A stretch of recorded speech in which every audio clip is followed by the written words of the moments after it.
For decades, Iran and Israel fought a shadow war: spies, cyber attacks, and proxy militias, but never direct confrontation.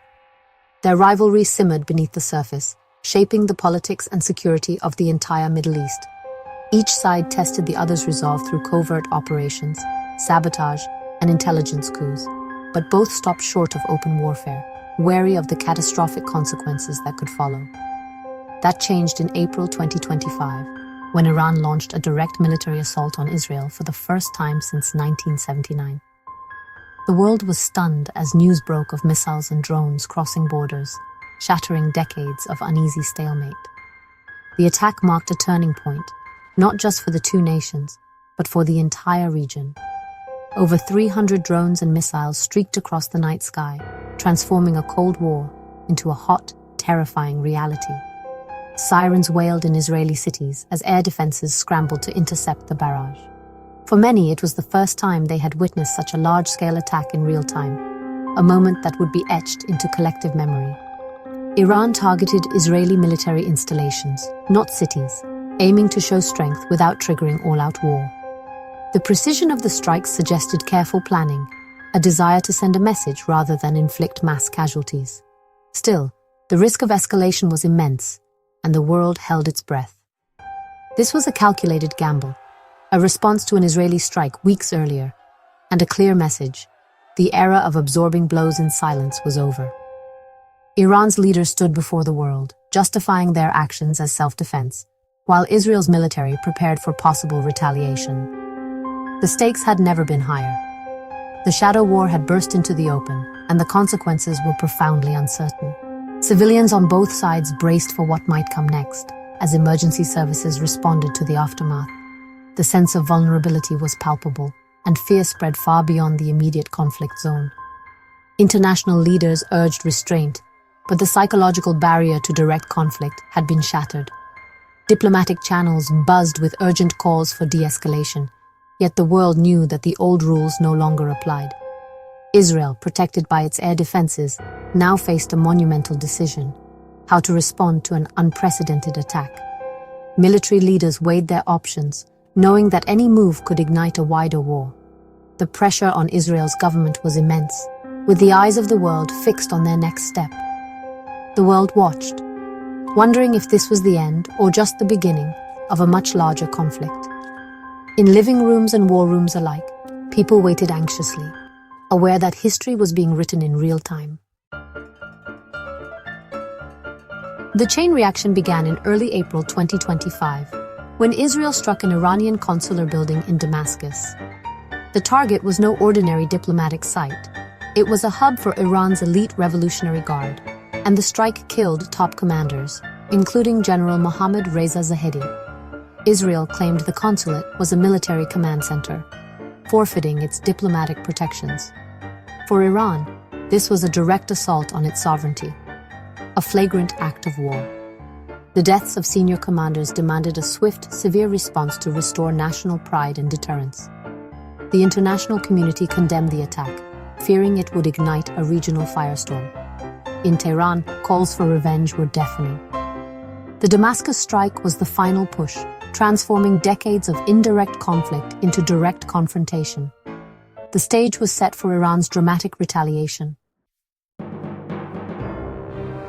Once, Iran and Israel were unlikely partners, sharing intelligence, oil, and strategic interests before 1979. The Islamic Revolution changed everything, turning Iran into a theocratic republic hostile to the West and Israel. Israel became the little Satan, an existential enemy in Iran's new ideology. Opposition to Israel became a core tenet of the Iranian state, fueling decades of animosity. Israel in turn saw Iran as its greatest long-term threat, especially as Iran's anti-Israel rhetoric and actions intensified. The prospect of a nuclear-armed Iran became Israel's ultimate nightmare. What was once a pragmatic partnership became one of the world's most dangerous rivalries.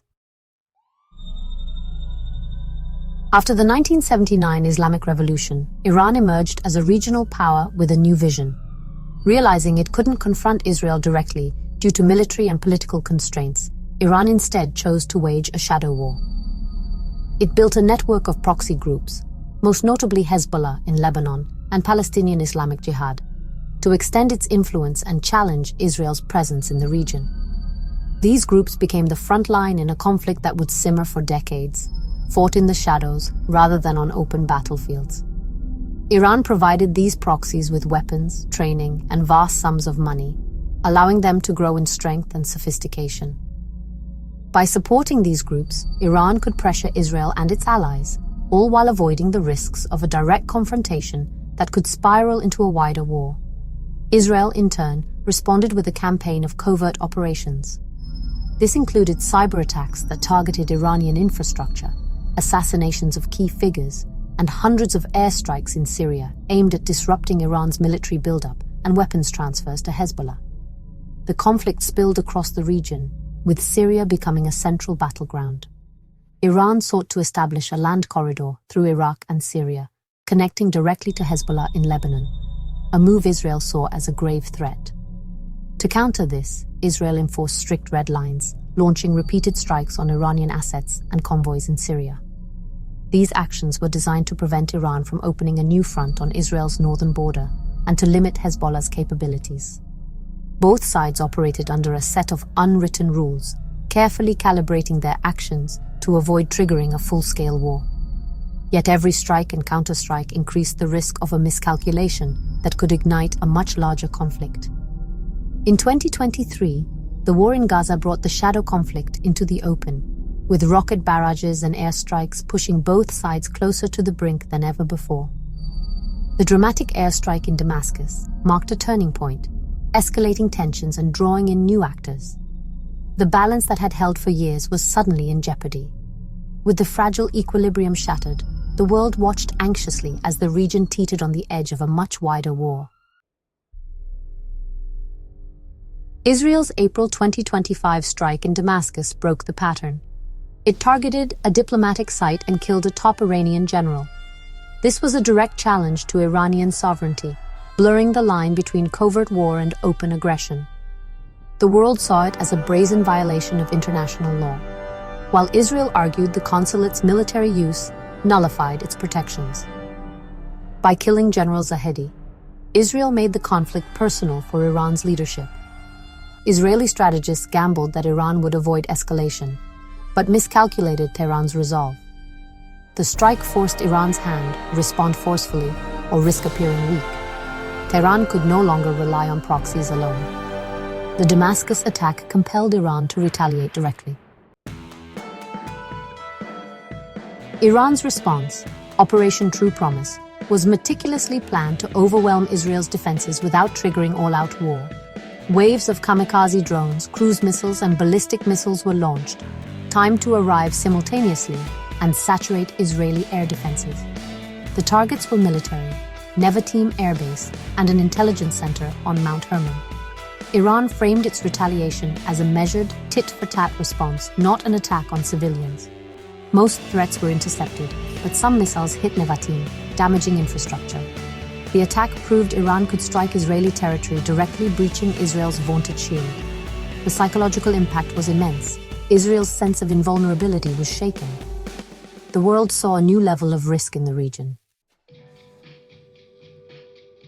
Israel's multi-layered air defense, Iron Dome, David Sling, Arrow 2 and 3, was put to the ultimate test. The system, backed by decades of investment, performed with stunning effectiveness. Israel didn't stand alone. The US, UK, and France helped intercept drones and missiles over Iraq and Syria. US Navy warships joined the effort, shooting down ballistic missiles. The result, 99% of Iran's projectiles were destroyed before reaching their targets. Israeli cities were spared widespread destruction, a triumph for technology and alliances. Yet, the psychological and political shockwaves were global. World leaders urged Israel to show restraint, warning against further escalation. The message Israel had defended itself. Now was the time to step back from the brink. For Israelis, the night of the attack brought fear and anxiety. Sirens blared, families rushed to shelters, and the sky lit up with explosions. The psychological toll was immense, exposing the nation's vulnerability. In Iran, the government celebrated the attack as a triumph, but many citizens feared devastating retaliation. Both countries braced for more conflict. Israel called up reservists and fortified defenses. Iran put its military on high alert. The region became a powder keg, with armies on edge and civilians caught in the middle. Hopes for peace faded, replaced by a sense of perpetual conflict. Young people on both sides saw war as more real than ever. The human cost was measured not just in casualties, but in fear and uncertainty. Daily life was dominated by the threat of violence. The direct clash between Iran and Israel has upended the Middle East, shattering the old rules of shadow war that once kept open conflict at bay. For decades, both nations operated in the shadows, engaging in covert operations and proxy battles, but rarely confronting each other so openly. Now that era has ended, and the consequences are rippling across the region. Open confrontation is no longer just a threat, it's a reality. The region stands at a dangerous crossroads, with leaders scrambling to respond and ordinary people bracing for what comes next. The sense of uncertainty is palpable, from the halls of power to the streets of cities already on edge. Both sides have demonstrated their military capabilities in dramatic fashion. The world is now watching to see if Iran and Israel will choose to step back from the brink, or if they will spiral into a cycle of escalation that could engulf the entire region in conflict. The roots of this conflict run deep, shaped by Iran's revolutionary ideology and ambitions for regional influence, and Israel's enduring need for security and survival. These are not just political disputes, but existential struggles that have defined the Middle East for generations. Diplomacy now faces monumental challenges. Tensions are at a fever pitch, and the threat of further strikes looms large over every negotiation. International mediators are working around the clock, but trust is in short supply, and the stakes have never been higher. The International Atomic Energy Agency has declared Iran in breach of its nuclear obligations, and Tehran is ramping up uranium enrichment at an alarming pace. This escalation raises fears of a nuclear arms race, drawing in global powers and increasing the risk of a wider war.